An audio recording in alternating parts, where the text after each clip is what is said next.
새해 복 많이 받으세요. 네. 하나, 둘, 셋. 새해 복 많이 받으세요. 안녕하세요. 성동종합사회복지관 김우현 팀장입니다. 오늘 저희가 모인 이유는 새롭게 고민한 미션과 비전을 많은 분들에게 알리고 그 과정을 소개해 보려고 모였는데요. 먼저 시작하기에 앞서서 관장님의 인사 말씀 잠깐 부탁드려봅니다. 네, 새해가 시작된 지 한 20일 지났습니다.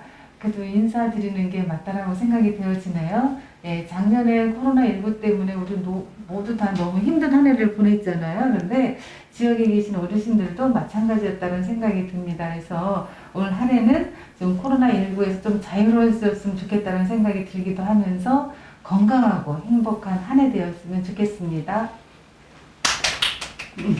네, 관장님 감사합니다. 오늘의 알림을 위해서 그 행당 1, 2팀 과장이신 박현남 과장님 참석해 주셨습니다. 그리고 왕이도선 팀 팀장이신 도성원 팀장님도 참석해 주셨습니다. 네, 박수 한번 치고 시작할까요? 네, 저희의 이야기를 끝까지 함께 해주시기를 좀 부탁드립니다. 지금 보고 계신 영상에서 캡처를 해셔서 카카오톡 성동종합사회복지관 채널을 추가하셔서 인증샷을 올려주시면 저희가 떡국 키트를 나눠드리는 이벤트도 진행하고 있으니 많은 분들이 참석해 주시길 부탁드립니다. 그럼 저희가 왜 새로운 미션 비전을 고민하게 됐는지 궁금하지 않으신가요? 네, 관장님께 왜 한번 그 궁금증을 말씀 부탁드려봅니다. 네, 제가 생각할 때 새로운 미션 비전을 정립할 때는 한 두 가지 정도 이유가 있지 않을까라는 생각을 해봐요.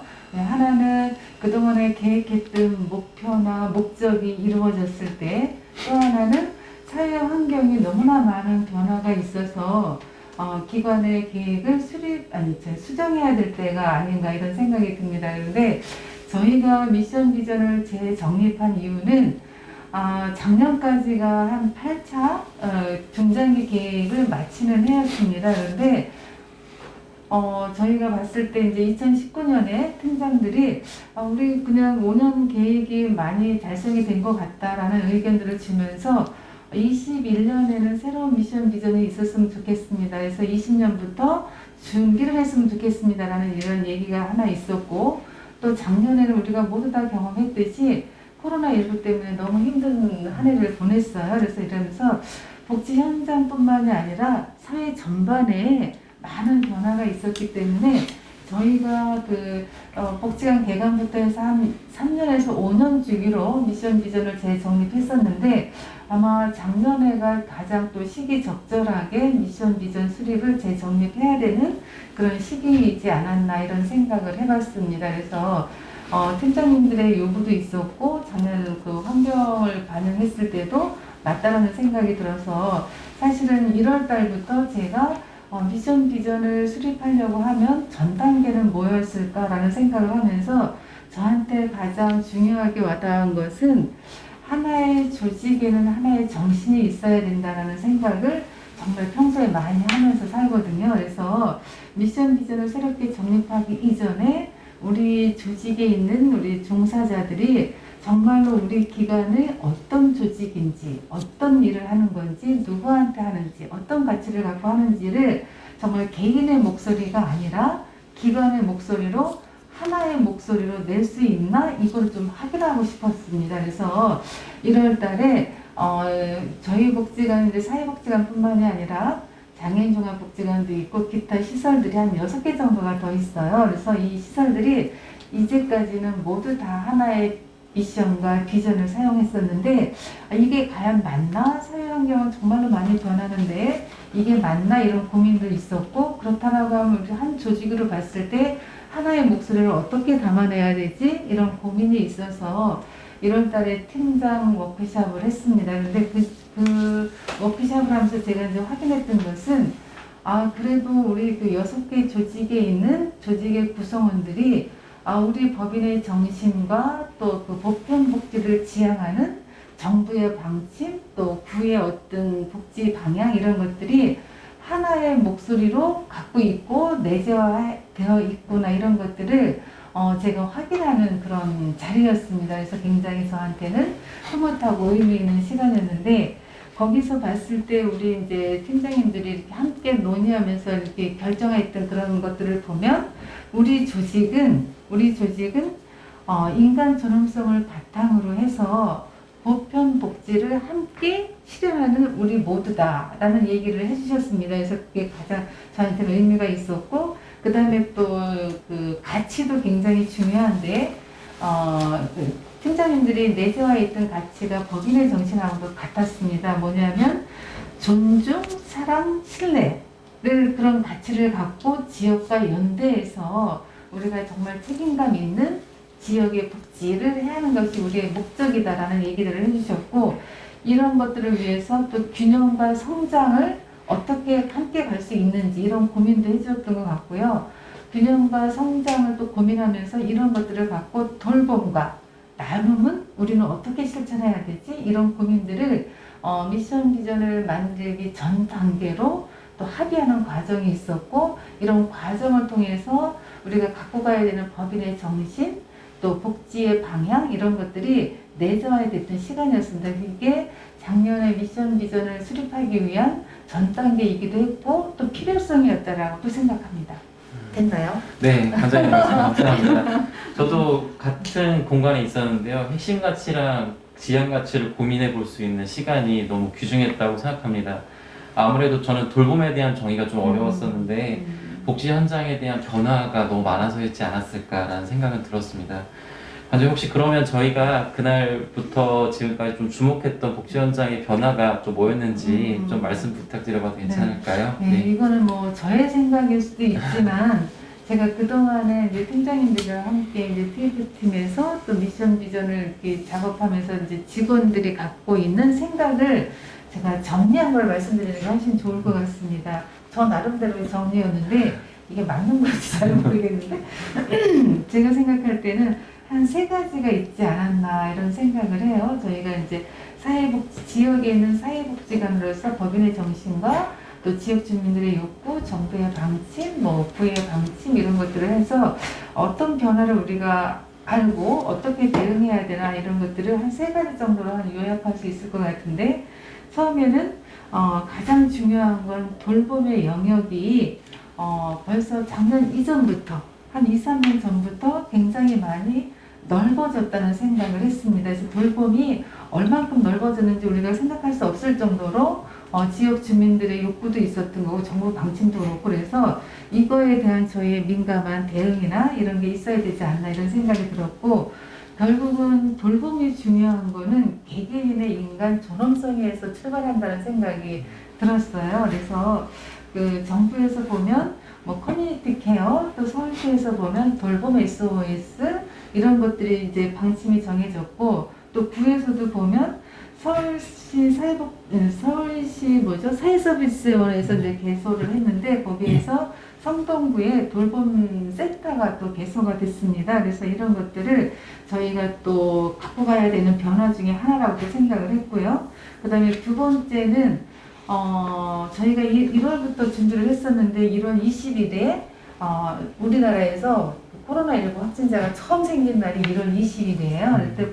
그때부터 이제 뉴노멀이라는 단어들이 생소하지만 또 자꾸 이렇게 우리가 사용했었는데, 뭐냐면 그 전까지는 사회복지가 시작되는 지점은 사람과 사람이 만나는 그 지점부터 시작된다라고 생각을 했는데, 그게 우리가 전통적으로 알고 있는 사회복지잖아요. 그런데 이게 코로나19가 생기면서 만날 수 없는 상황이 됐어요. 그래서 비대면으로 어떻게 휴먼 서비스를 할 수 있는지 이거에 대한 고민이 굉장히 많았던 또 변화가 아닌가 이런 생각이 들면서, 지금도 저는 뭐 백신이 개발이 돼서 뭐 우리 모두 다 백신 접종을 한다 하더라도 코로나 이전 상황으로는 갈 수 없다는 생각이 들고요. 그래서 코로나 위드라는 말을 쓰고 싶고, 그래서 코로나 위드라는 상황 속에서 어떻게 휴먼 서비스를 또 제공해야 되는지, 개별화해야 되는 건지 아니면 소집단으로 해야 되는 건지에 대한 고민도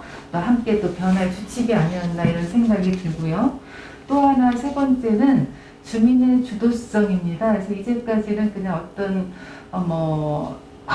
아주 과거에는 전문가들이 생각해서 이런 서비스가 지역에 필요하니까, 아니면 이런 서비스가 어떤 개인 당사자에게 필요할 것 같다라는 생각을 해서 뭔가 전문가 입장에서 계획을 하고 사례관리를 했다는 생각이 드는데, 이제는 우리가 원하는 게 아니라 전문가가 원하는 게 아니라 지역에 있는 주민들이 원하는 것들을 원하는 방법으로 전문가 입장에서 뭔가 촉진자 역할을 하면서 주는 것이 가장 중요하지 않나 이런 생각을 해봤습니다. 그래서 주민의 목소리를 가장 잘 듣는 것이 가장 중요한 또 변화 아닌가. 이래서 주민들한테 주도성을 맡기고 주민들이 뭔가 할 수 있는 이런 기회를 주는 이런 변화도 또 민감하게 대응해야 되지 않나 이런 생각을 해봤습니다.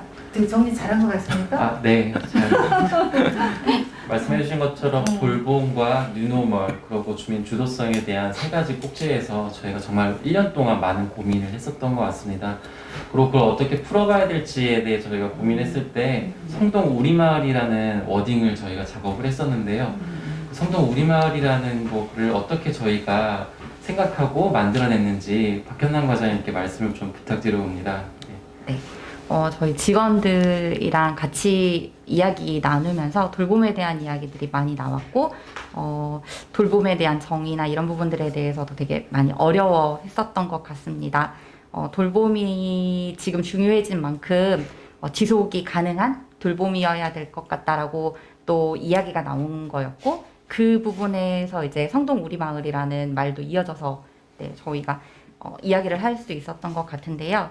지속이 가능한 돌봄이라고 하면 돌봄이 필요한 주민분들 항상 옆에서 이렇게 가까운 곳에서 이루어질 수 있는 그런 모습이어야 된다라는 또 생각이 들었고, 그렇게 된다고 하면 복지관이라는 한정된 공간이 아니라 지역 주민분들이 살고 계시는 옆에서 네, 돌봄이라는 것이 이루어져야 되지 않을까라고 생각이 들었습니다. 그래서 저희가 지역, 마을 이런 단어들에 좀 초점을 두고 고민을 하다가 우리 마을이라는 친근감 있는 단어를 선택하면서 좀 모두가 함께 참여한다라는 네, 의미를 부여하고 싶었습니다. 네. 네, 감사합니다. 저도 우리라는 워딩이 너무 좋았습니다. 함께 만들어가고 약자가 없는 마을, 사회사업이 실천되는 마을로 좀 받아들이기도 했었고요. 그러면 저희가 이 부분을 또 어떻게 구체화해서 전략 실천을 풀어가게 됐는지 도상훈 팀장님 말씀을 좀 부탁드려볼게요. 오래 기다렸습니다. 네, 저희가 함께하고 또 만나고 또 나누고 또 감각 있게 성장하는 이라는 좀 5개의 전략 목표를 좀 세우고요. 이에 따른 좀 실천 과제들을 좀 정하였습니다. 좀 계획된 주요한 내용을 좀 자세히 좀 살펴보면 이용자의 인권 강화, 그리고 주민의 주도적 실천, 그리고 신복지 이웃을 위한 사업 등을 좀 이야기할 수 있을 것 같습니다. 먼저 이용자의 인권 강화에서는 올바른 인권에 대한 개념을 좀 먼저 이해하고 이웃에게 알리고 나눔을 좀 실천할 수 있는 분들이 좀 많아졌으면 하는 바람을 주민과 함께 좀 공동선의 정의, 그리고 나눔 봉사단, 그리고 착한 이웃 양성 등의 사업에 좀 담아봤고요. 그리고 주민의 주도적 실천을 위해서는 주민 간 느슨한 만남의 기회를 주민들 일상에서 경험하시면서 이웃 간의 연결고리가 이어질 수 있도록 좀 하고자 합니다. 그리고 최근 현장에 있으면서 코로나19 등과 같이 갑작스러운 이슈로 인해서 저희의 돌봄이 필요한 이웃들이 좀 많이 만나볼 수 있었습니다. 앞으로도 이렇게 새로운 상황에 놓인 이웃을 맞이하면서 또 저희가 신복지 이웃이라는 단어로 좀 표현을 합의를 하였고요. 신복지 이웃과 또 함께 할 수 있는 사업들을 5년 계획에 좀 담아 보았습니다. 네, 또 그리고 저희가 이렇게 2020년 1년 동안 이렇게 좀 많이 고민을 하였는데, 그렇다면 또 우현 팀장님께서는 또 우리가 합의한 비전을 이뤄나가는 데 있어서 또 가장 중요한 건 또 무엇인지 좀 말씀 좀 부탁드려 보겠습니다. 저 개인적인 생각인 것 같습니다. 그리고 말씀드려보면 좀 유연한 사고해야 되지 않을까 하는 생각이 들었습니다. 앞으로의 사회사업은 대면과 비대면을 좀 복합적으로 섞어가기도 하고, 어떤 당사자분은 도움을 드리면서 도움을 또 받게 되는 그런 환경이 되지 않을까 하는 생각이 들었었고요. 그러면서 자연스럽게 누구나 리더십을 가지고 우리 마을을 만들어 간다면 더 알차고 좋지 않을까 하는 생각이 들었습니다. 이상으로 저희가 미션 비전에 대한 알림 이야기는 좀 마무리 해보려고 합니다. 그래도 마무리하기 전에 조성원 팀장님, 박현남 과장님, 관장님 짧게 인사 말씀 좀 부탁드려 보려고 하는데요. 팀장님 먼저 좀 아, 부탁드려도 네. 괜찮을까요? 네, 이번엔 제가 먼저 하겠습니다. 뭐 지난 1년간 저희 모든 직원들이 앞서 관장님께서 말씀하셨던 것처럼 좀 치열한 토론을 통해서 합의된 비전과 미션입니다. 2025년이 되어서 지나온 5년간을 좀 돌아봤을 때, 아, 우리가 열심히 했다, 그리고 잘했다, 그래서 우리 모두가 수고했다 라고 좀 자기 자신과 그리고 함께한 동료들, 그리고 함께했던 지역 주민들과 좀 이야기할 수 있도록 좀 노력하고자 합니다. 네, 우리 모두 파이팅입니다. 네. 네, 과장님 말씀. 네, 그럼 저는 좀 모두 다 같이 열린 마음과 긍정적인 경험들을 많이 했으면 합니다. 어떤 일이든 처음 시작할 때는 또 이렇게 선뜻 시작하기 어려운 부분들도 있기는 하겠지만 그 경험의 결과가 긍정적이라면 한 번 더 할 수 있는 힘이 생길 것 같습니다. 그래서 저희 모두가 열린 마음으로 시작을 하고 또 긍정적인 결과를 얻어서 저희가 5년 후에 원하는 모습을 만날 수 있었으면 좋겠습니다. 조금 길어도 돼요? 아, 네, 말씀 부탁드립니다. 생각하다 보니까 조금 하고 싶은 말이 또 생각이 났어요. 뭐냐면 미션 비전 작업을 하면서 저한테 가장 중요하게 와닿던 거는 합의하는 과정이었습니다. 그래서 이게 합의가 되지 않으면 이게 우리 미션 비전이라고 내재화하기 되게 어렵다는 생각이 들어요. 그래서 합의하는 과정이 되게 중요했고 그 다음에 그러면서 어떤 게 합의하는 과정이 가장 힘들었냐면 우리가 미션 비전을 어떻게 달성했을 때 우리가 했다라고 생각하냐, 미션 비전을 달성했다고 생각하냐 해서 그 지표를 만드는데 되게 어려웠고 또 시간도 많이 걸렸던 것 같습니다. 근데 그 지표가 우리 이웃의 착한 활동가였죠. 네. 그래서 네, 우리 맞습니다. 이웃에 착한 활동가가 있으면 우리가 지역 주민들과 함께하는 비전이 달성됐다라고 우리가 생각하기로 한 거잖아요. 그래서 그 비전의 지표가 굉장히 중요하다는 생각을 하고 있고 또 이게 미션 비전을 세우면서 합의 과정이 중요했던 것처럼 거기에 주민의 주도성을 주겠다라고 얘기를 했는데 주민의 주도성뿐만이 아니라 비전을 잘 달성하려고 하면 우리 그 직원들한테 이 비전을 달성할 수 있는 주도성이 있어야 된다는 생각이 들어요. 그래서 관장도 물론 팀장들한테 직원들한테 그 직원들이 주도성 있게 리더십을 갖고 주체적으로 뭔가를 실천할 수 있는 그런 것들을 보장해줘야 되지만 여기 있는 팀장님들도 팀원들한테 사업에 대한 주체성 이런 것들을 스스로 리더할 수 있는 그런 것들을 좀 줬으면 좋겠다라는 생각이 들고요. 또 하나는 그 합의하는 과정에서 또 에너지가 또 되게 많이 필요하다는 생각이 들었어요. 우리가 비전을 실천하려고 하면 직원들 상호 간에 서로 지지 격려하는 에너지, 긍정적인 에너지가 많이 필요하지 않나 이런 생각이 들면서 또 그것 때문에 또 지금 우리 기관 내에서 또 조직문화 TF팀에 또 있었잖아요. 그래서 아마도 조직문화 TF팀에서 어떻게 하면 우리가 서로 간에 지지하고 격려하면서 이 비전을 달성할 수 있을지 좀 긍정적인 에너지를 많이 받자 이런 뜻에서 또 뭔가를 이렇게 계획한 것들이 있고 벌써 또 시작되고 있는 것 같습니다. 1월 달부터 뭐 칭찬해 주세요, 뭐 편지 쓰세요, 뭐 이런 것들이 막 올라오는데 그 모든 것들도 그냥 직원들이 주체적으로 함께 해줬으면 참 좋겠다라는 생각이 듭니다. 그리고 이것이 그냥 1년에 그냥 작년에 하나의 사업이었다고 생각하시지 마시고 그 미션 비전을 그 합의하는 과정이 굉장히 치열했다라고 아까 도상원 팀장님이 얘기하셨는데 제가 생각해는 엄청 뜨거웠던 것 같습니다. 엄청 뜨거웠던 것 같고 그래서 그런 것들을 그냥 잊지 않고 기억했으면 좋겠어요. 그래서 그런 과정들을 잊지 않고 기억하고 내재화하고 이렇게 해서 앞으로 5년간 잘했으면 좋겠다라는 정말 간절한 마음이 있고 우리가 이렇게 선포식을 하는 이유는 우리가 지역 주민들한테 공개적으로 약속하는 시간이라고 생각이 되어지거든요. 그래서 우리끼리만 알고 하면 우리가 잘했는지 안 했는지 그냥 잘 모르겠는데 지역 주민들이 보고 계신 분들이 많이 있을 거라는 생각이 들기 때문에 그분들이 또 관심을 갖고 또 조언도 해주시고 너는 왜 약속을 안 지키냐? 라고 또 민원을 제기하실 수도 있을 것 같습니다. 그래서 잘 지켜봐 주시고 이것들이 그냥 우리가 하는 게 아니라 주민들 함께 주도적으로 하려고 하는 계획이니까 많이 지켜봐 주시고 함께 해주셨으면 참 좋겠습니다. 고맙습니다. 네, 저희 치열하게 준비하고 다듬었던 그 미션 비전 활동은 2021년 올해부터 2025년까지 총 5년 동안 진행됩니다. 저희가 열심히 활동할 예정인데요. 마을에서 저희를 만나게 되면은 많은 관심과 인사 부탁드립니다. 이제 마지막 인사를 한번 드리려고 하는데요. 네, 준비한 거 하겠습니다. 자, 시작하겠습니다. 네. 그럼 우리 마을에서 만나요.